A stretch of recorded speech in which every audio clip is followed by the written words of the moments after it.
Okay.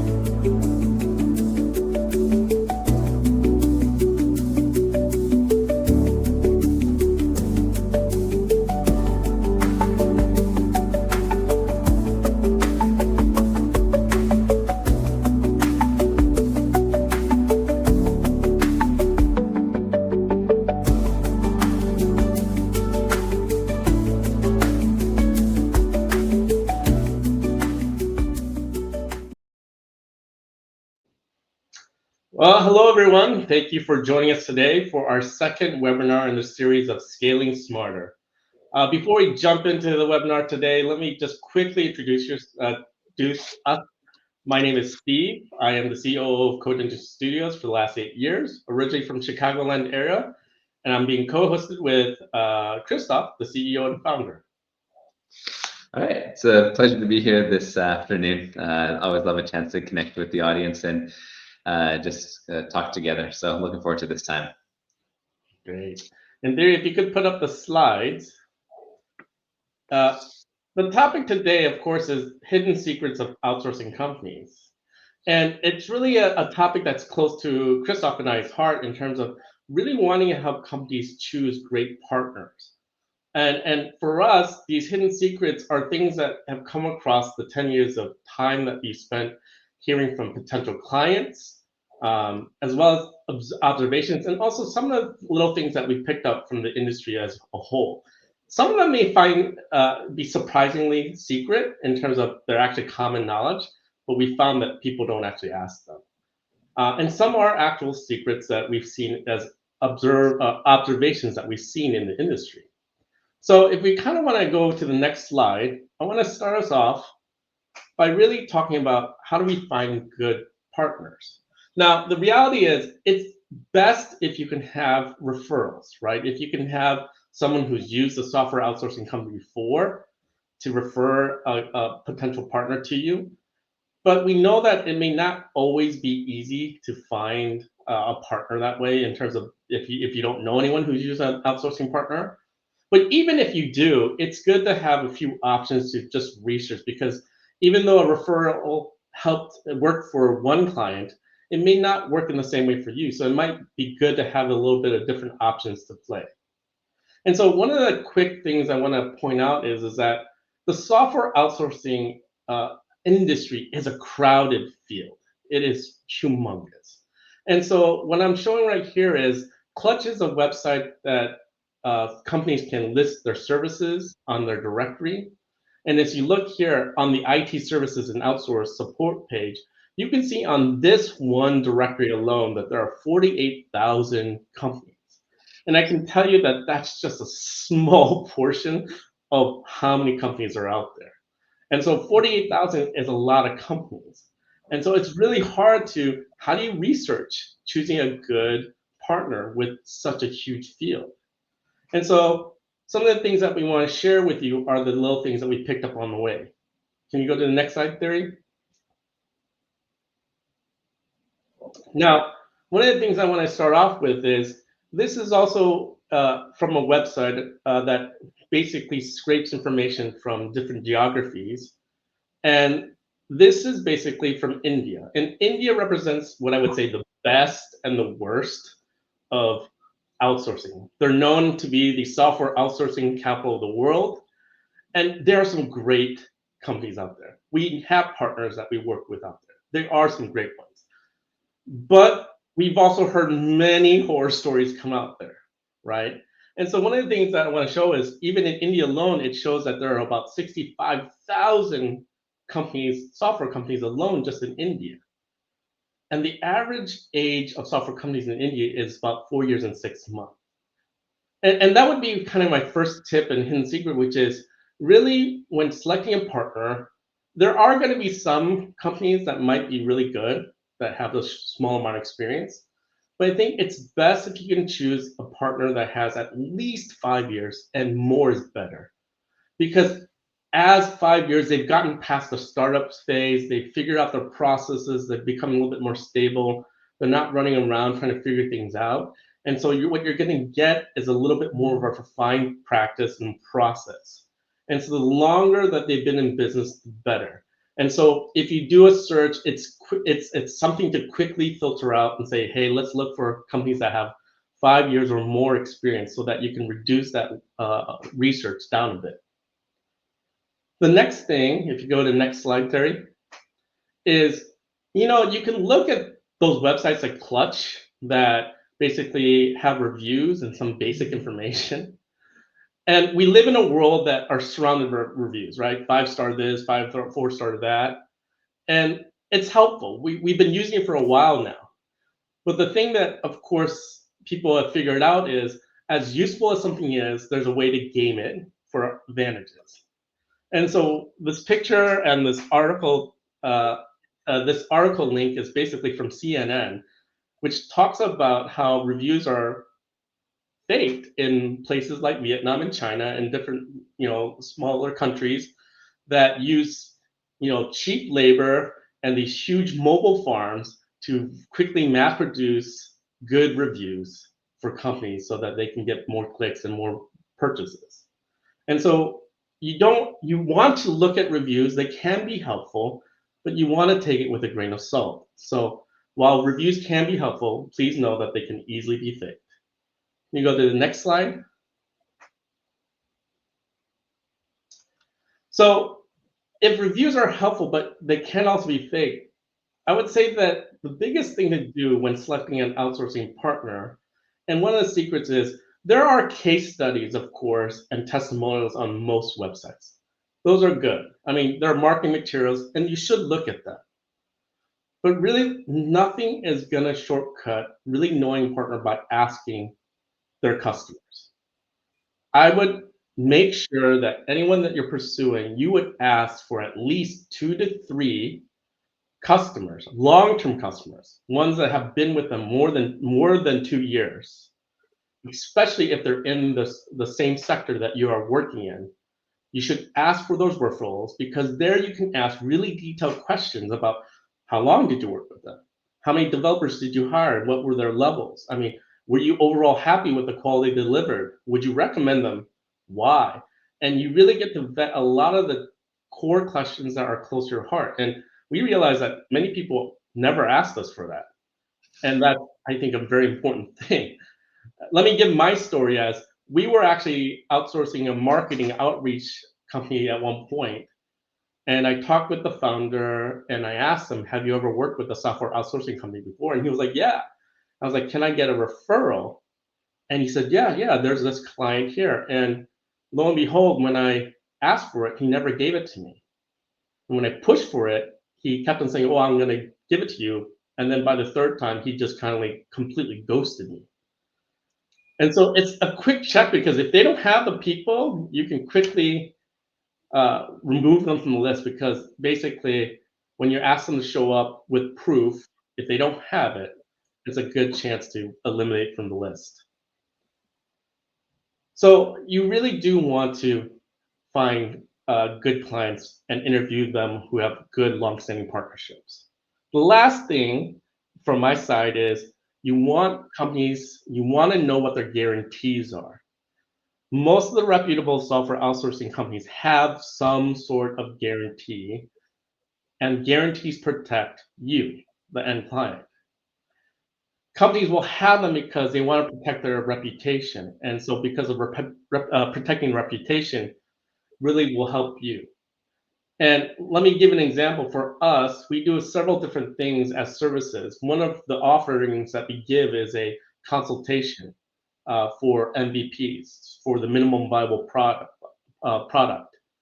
And we'll do about 5 or 6 interviews to really get an idea of what the product offering should be, what feature list should be, the architectural layout. And we'll discuss with the founders, trying to fine tune what should be really in this alpha version. And we release all the documentation and video recording at the end. But our guarantee is a money back guarantee, which basically says at any point that you're not happy with the process or the results, even if it's after you received everything, you don't have to pay. And that is our guarantee, because we want you to be happy with the end product. And so please look for the guarantees. Good companies should have them. Now, guarantees are a good protection, but there is no guarantee other than having good staff. And so I'm going to hand it over to Christophe as he talks about the next step about looking at the employees. Okay, thanks a lot, Steve. Those are some great points. Um, I think kind of what you're talking about is this aspect of you have to do your homework.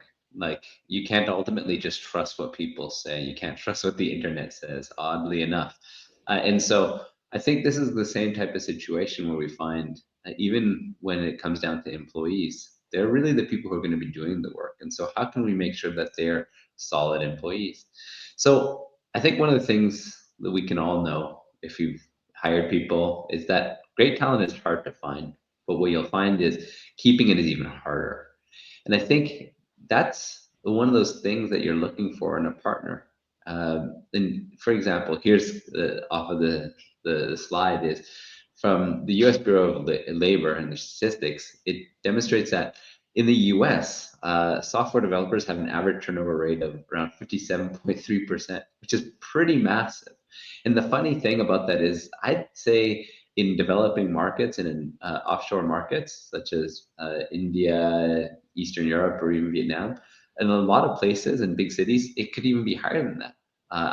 While I don't have the data for Vietnam here, I would say certainly I've seen where a lot of companies where they have a maximum retention of a year and a half to really 2 is really pushing it before people turn over.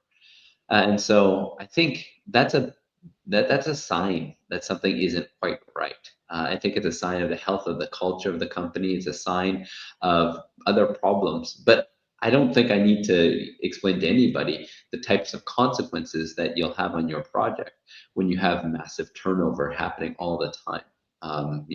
With the loss of knowledge comes increases of time, increases of your costs.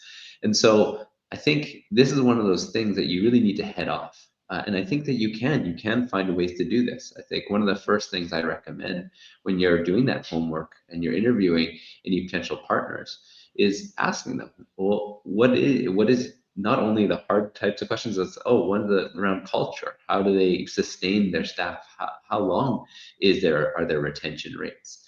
And so as you start to dig into those, it'll give you an indication. Yeah, reality is people do move on. You do have to be able to have good hiring practices. But if that's the only way that you're sustaining a project staffing, that's a pretty scary indicator.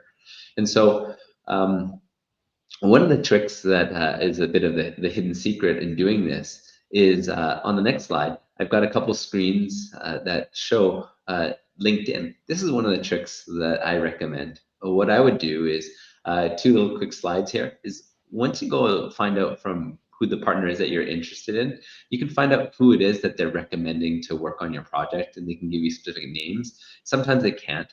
But what you can do is go hunt them down inside of LinkedIn and go into their people tab. And what you can do is you can start to look at the individual employees. And obviously you're going to have a breadth of employees. You're going to have some who are going to only be there for a couple of years. That's normal. But with what you start to see is when you're digging into each one of those individuals, that all you get is people who have been there for 1 to 2 years. That's a bit of a warning sign. It maybe not be a complete red where you shouldn't pursue moving with them. But if that's everybody, I would really question it. Whereas an example from some of our staff on the right-hand side is what you see is someone who's been around for 10 plus years.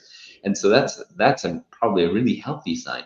So you should be able to find a good mix of people, but definitely you need to have people who have been there for years. It just shows all the healthy signs of how they've been able to sustain a culture.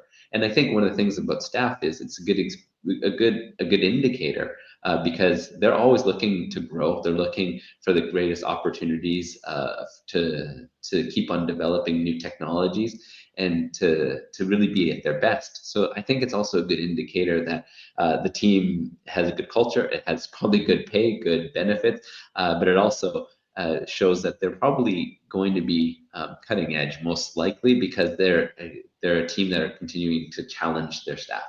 So those just come the little secrets there. The next secret kind of goes from that in the staffing situation is this is the dirty secret, which is unfortunate in a lot of outsourcing companies is the hidden subcontracting and baiting and switching. Now, subcontracting in and of itself isn't uncommon, but when it's done in secret and it's done unbeknownst to people, it's usually done in such a way to maximize their profit at a cost to you, the partner. And then the worst of all is like the bait and switch. And this is super common. What they have is an awesome sales team. They might have a great sales engineering team. And so it sounds awesome up front. But then soon the team that they're actually giving to you are on a whole different level. You know, they came up with their A team and they're delivering to you their B, C team. And then even worse than that is a common, not too uncommon practice that I've seen happen, unfortunately, is where they'll give you, they say they're going to give you, some seniors, but instead what they do is they replace a senior with 3 junior developers.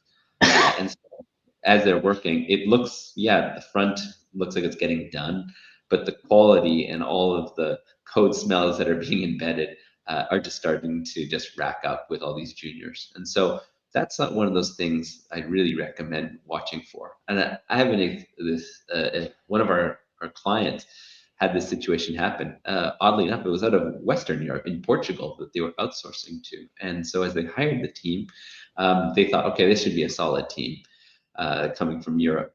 But it started all right.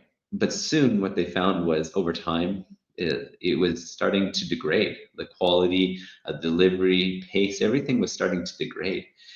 And so they started looking at like, oh, well, these people are not maybe as active in their stand-ups. They're not as active in the weekly meetings. And then they started digging in. Our client started digging into the code, and they'd see, oh, there's actually some names here that were new, as well. Some of the people who were supposed to be the main committers started dropping off. And so ultimately he decided, oh, you know what, I'm committed to the team. I'm going to fly out to Portugal and I'm going to go meet with them. And when he's meeting with them, he's finding out that some of these people were students and they couldn't commit more time because they were in classes. And so that's just ridiculous. He was hiring a company and they were staffing it with people that really just weren't the level of professionals that they had quoted to be offering. And so I think that's one of those things you need to be really cautious about. And I think another indicator, another story that we have is from another client called WWG, and they have one of their staff tech leads in office. And so I think if a company, as you're interviewing them, say, hey, would you be okay if I had a product owner in office? Even if you don't have no intentions to, if they have hesitation, that might be an indication that, oh, are they really a truly professional office space, and can they host you? And are they trusting their team in front of the clients on an everyday basis? So just to kind of summarize it, I think the way to kind of double check is be upfront. Ask them, what are your practices? How do you retain staff? How do you do these types of bait and switches? Now, maybe you don't call it that, but essentially, oh, am I going to get who you're confirming you're giving to me? And then, unfortunately, even if they say that, you do have to do your homework. You do have to spend a little bit of time making sure, are they really active in the stand-up meetings? Are they active in the sprint planning sessions? And the last item would be that sometimes you might need to dig into the code. And that might take a little bit of a technical person, but being able to really dig in and validate and see, are these people who they say they're supposed to be? So leading into that one on the technical spaces, the third little secret. And so on the next slide, the last item that we want to really talk about is kind of one that shouldn't be much of a secret, is that you really need to be vetting your technical teams. And what I mean by that is you really need to go into some deep technical interviews. And while this might seem like common sense, we've been doing this now for over a decade. And oddly enough, not a lot of our clients ask for this.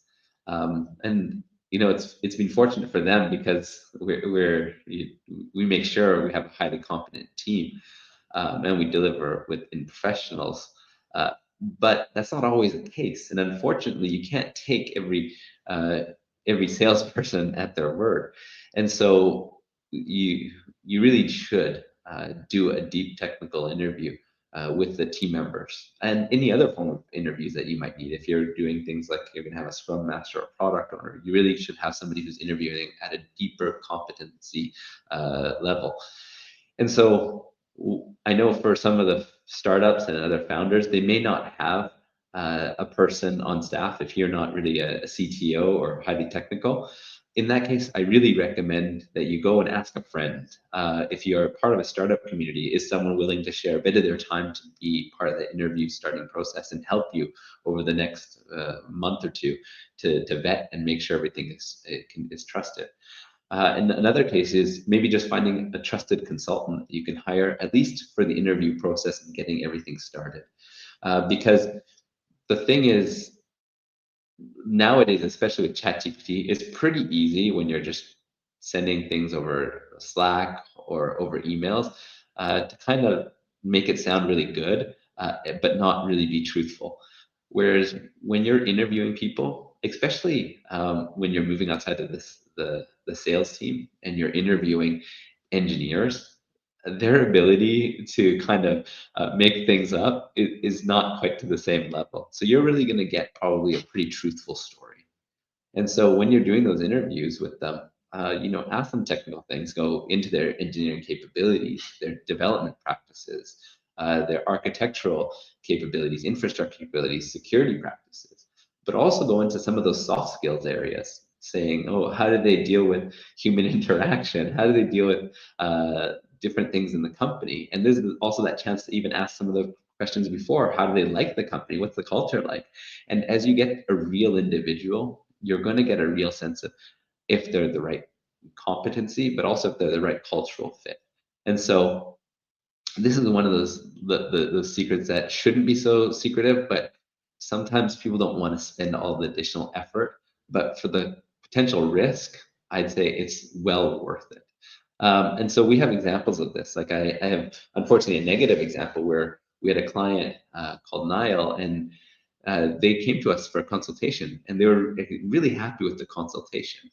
Unfortunately, though, they were trying to cut their budget and keep it as tight as possible, and so they chose to go with another vendor who just promised the world for nothing. Unfortunately, after a year of working with that vendor, uh, they came back to us saying, yeah, they had pretty much had to throw everything away because it just wasn't working out, and everything that was delivered was just poor quality. Fortunately, we were able to continue working with them and deliver something at a much quicker pace since we already had the background. But that was not everybody's got a year of budget and runway to waste. And so spending that time up front would have saved them a lot of time, and making sure that ultimately you know what's worth the value, um, and finding an excellent team. And then on the other side, I have another one where we had a team who works with the US government. And so what they were looking for is a highly technical, competent team. And so they did deep interviews with each and every member, which built up a level of trust. And so when we kicked things off, they knew exactly what we could do. And so out of that came a 3-year relationship that's continued on. And so this is one of the differences between spending the time up front and making sure you have a quality team versus the risk if you're just kind of looking for the cheapest one and trusting what they say. So definitely a huge risk, and making sure that you're digging into. So I guess if I were to summarize it, those are kind of the 3 hidden secrets. But a lot of what it comes down to is you ultimately have to do your homework. You really have to spend the time, and you can't just trust what people have to say. So that's kind of the way to summarize the session today. And hopefully some of those secrets you can take away and start to apply and find the right partner for you.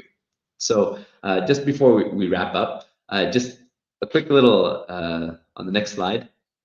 Um, we have just a little gift to say thank you for all of you who've joined us today. It's just a $500 voucher. So if any of you are interested, just reach out to us, and we'll be able to give you this voucher to say thanks for joining us today. And so without further ado, I just want to give this time for some questions and just lead off to allow other people to ask us questions they might have about any of these items in how to select really the right partner and any of the hidden secrets that we've discussed today. Thank you. So Theory, I know there might be some questions that were chatted privately. If you could throw any of those questions on the screen. All right. So we have one. Since technology rapidly changes, how does software outsourcing companies stay ahead of change and remain relevant? Are there specific questions we should be asking to find this out? That's a good question.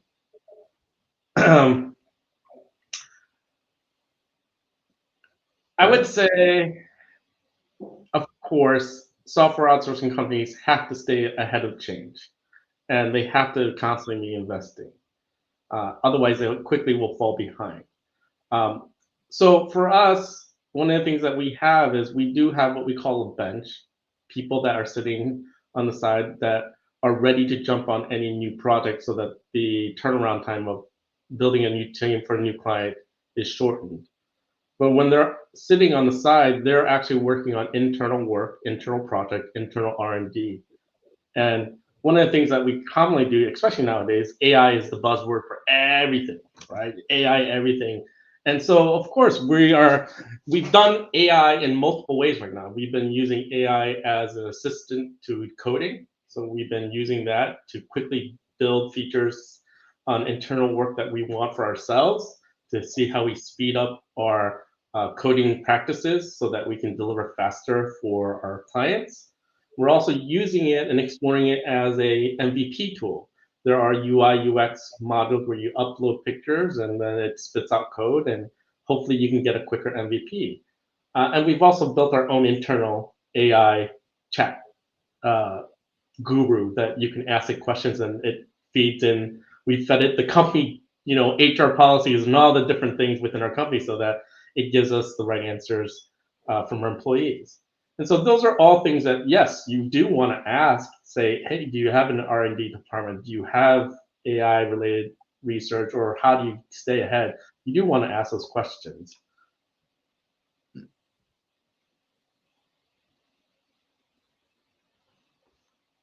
All right. So how is AI impacting the performance of IT outsourcing company? Is long-term staff still a good sign for productivity? Well, so I think this is actually kind of leading from the first question. I think a lot of people talk AI, but the question is, how are they actually using those technologies? I think is a good indication of how advanced they are as a team. And so, like, what you'll say is, how are they using it?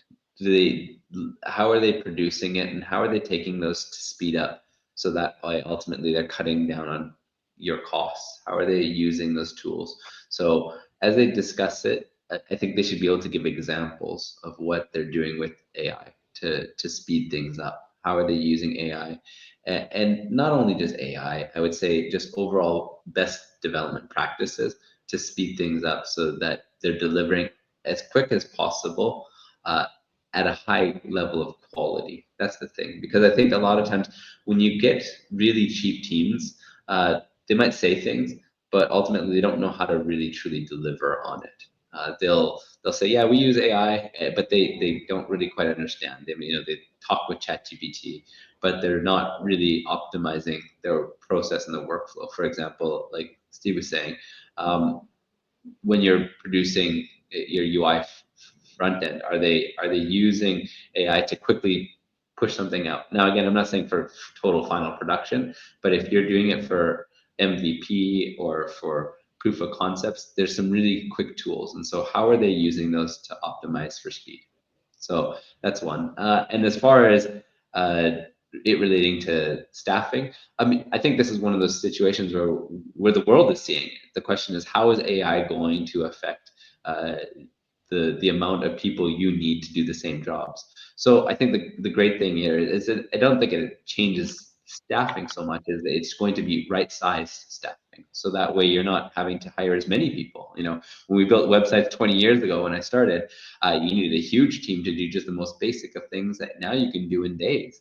So I think what it does is teams now should be able to estimate that the project should be able to get done probably with less people than it used to take. And so that should just be something they should be able to communicate as they're doing their estimations.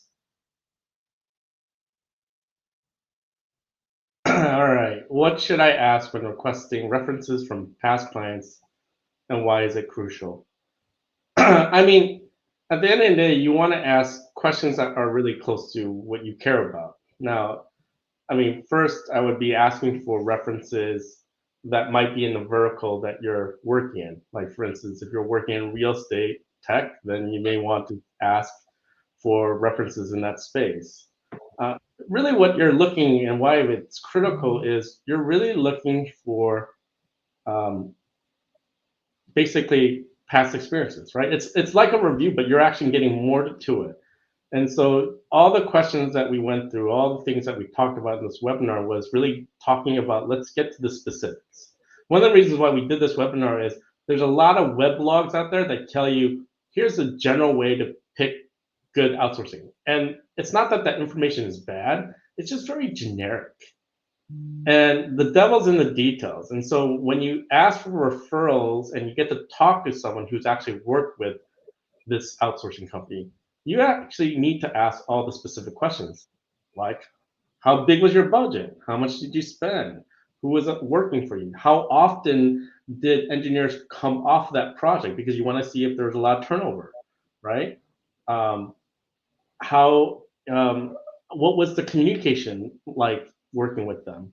You want to ask all these things, and you can use some of those guidelines that you can find online that are pretty prevalent out there, but you can't use those generic questions. You need to think about, out of those questions, what's important to you, and actually ask a lot more detailed questions. Maybe we have one last question that we can handle.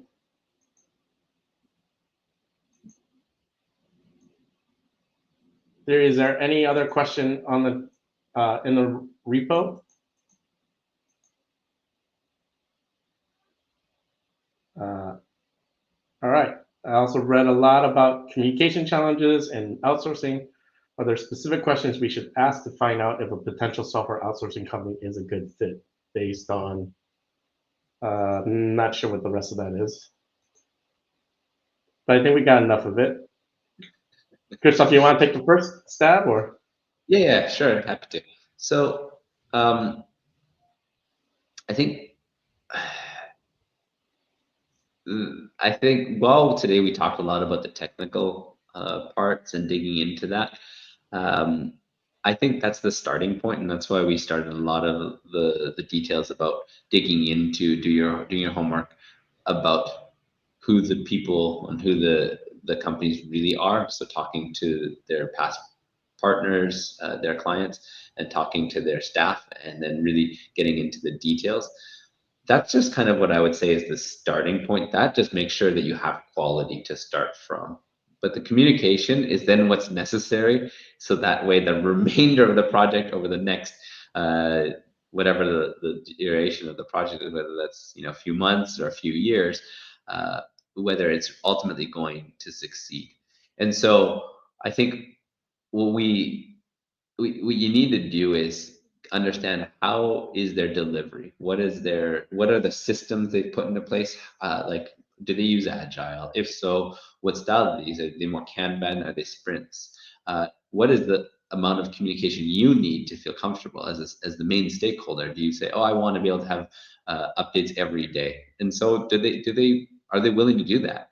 Because I've heard a million horror stories of people who've worked with teams out of many countries where they say, oh yeah, I didn't know anything. I just kind of was sending them information, and in the 11th hour, they told me, oh, they needed more time or something. And so it's like, what's the level of communication that you need? And then making sure that that's what they're communicating back to you. That's their standard and practices that they're following. And I'd say some of the things you can start to look at in this is for the team members who are going to be maybe responsible, if they have either a scrum master, product owner, or some type of project manager, is how experienced are they? In that interview of, while we're talking technical more on the engineering side, it could be, you could be talking to them about, well, what is their experience with project management practices?